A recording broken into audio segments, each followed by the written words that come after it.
Bakit po ako nasa lifestyles? Dahil po sa asawa ko na na-stroke. Lumabas sa MRI niya na may blood clot in between ng brain and skull. Bedridden po for 7 months. Dahil synthetic meds, talagang walang nangyari, wala mang improvement. 3 months, napakilala po sa amin ng Lifestyles products. At 3 months lang nag-take ng produkto ng Lifestyles. Ang dating bedridden, nakalakad po siya.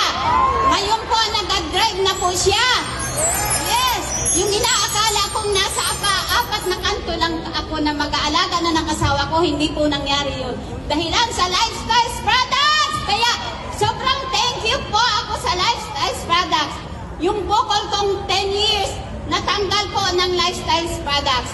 Ngayon po, para maka-discount, nag-package kami.